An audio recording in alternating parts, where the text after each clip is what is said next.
one of the reasons why they like to use golf as a metric. Yes, exactly. That's exactly right. Golf is two things. One, you get to see how someone handles competition. Yeah. You get to see if they cheat. Yeah. Because people do cheat in golf. You know, it's an interesting story. A good friend of mine, his dad was playing golf with this man, and his wife was there as well. And the wife saw the dad saw this man that he was playing golf with move the ball. And she said, "Do not go into business with this man. Do not trust this man. He's a cheater. He cheated at golf." And he thought it was not that big a deal. It's like, it's just a game of golf. She's like, "No, this is a big deal."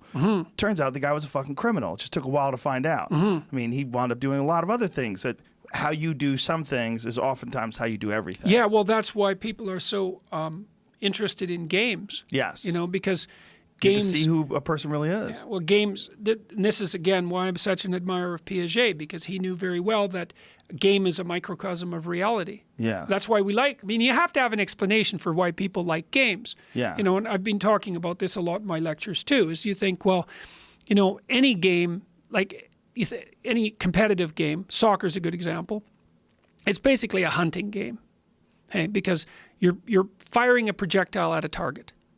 Okay, so the target's the goal and the projectile's the ball, but it doesn't matter. Is that so? You have teams that are figuring out how to hunt properly. And then you think, well, to hunt properly, you have to put the ball in the net as many times as you possibly can. So you organize yourself in a hierarchy to facilitate that. But then that's not the whole story, because you tell your kids, doesn't matter whether you win or lose, it matters how you play the game. And the kid's all freaked out about that because he doesn't know what you mean. And he says, "Well, what do you mean, Dad? I'm supposed to try to win." And you say, "I don't know what I mean, but it's still true. But here's what you mean, is that if you're in a league, you're not trying to win the soccer game. You're trying to win the soccer championship. And to win the championship, you have to win a whole bunch of games. And the rules to win a whole bunch of games aren't the same as the rules to win one game.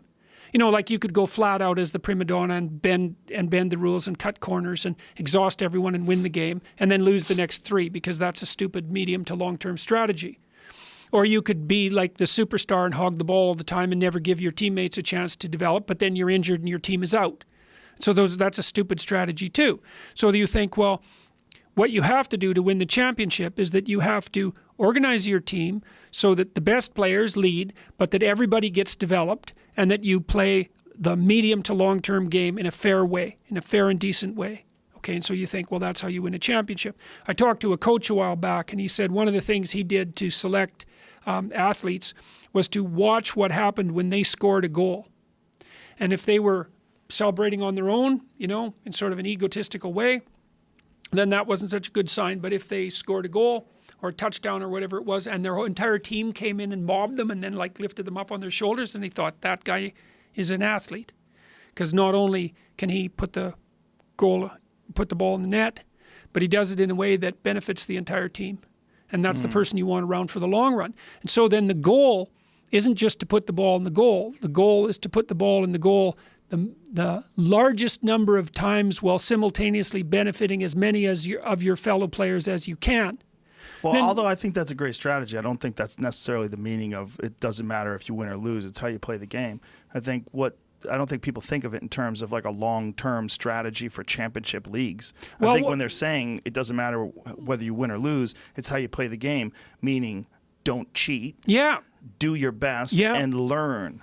Right, but I think learn from your endeavor. That's right. Well, learn how to handle failure. Right. Learn how to handle victory. Well, also learn from the experience itself. Like if you make a mistake and you're trying your hardest, but you make an error because someone has a counter to that, then you learn from that. Yeah, that is how you play the game. Right. If you play it stupidly and you don't think and you win just because you got lucky, that's not as good as playing intelligently and expanding doing your skill best and losing. Yes. Because the other people are superior, and then you learn from the fact that they figured out a way to have solutions to all the problems that you present. Yes, okay. So one of the things that you're pointing out is that while you're playing, you want to be expanding your range of skills so that you get better at playing the next game. But then you think, well, even the soccer championship isn't the whole game. Right. Because your life is a whole series of games, of championships of different types. Well, the idea is that championships will come if you continue to excel and get excellent. Yes, and also if people invite you to play. Yes. So there's Right. both of the. Right. So well, those are the two things. So that's the goal, right? The goal isn't to put the ball in the net. The goal is to get excellent and to be invited to play. Right. And the mechanism is that you put the ball in the goal, and that makes sense. See, that helps explain why people find competitive sports so unbelievably compelling. Because you can be cynical about it. You can say, well, look, there's 50,000 people there watching, somebody kick a spheroid object into a net. Who the hell cares? But that's not the issue. What you are in fact doing is you're going there to watch people develop expertise and to learn to play reciprocally in a noble and ethical manner. And all of that sport, when it's done properly, is a direct physical incarnation of that ethic.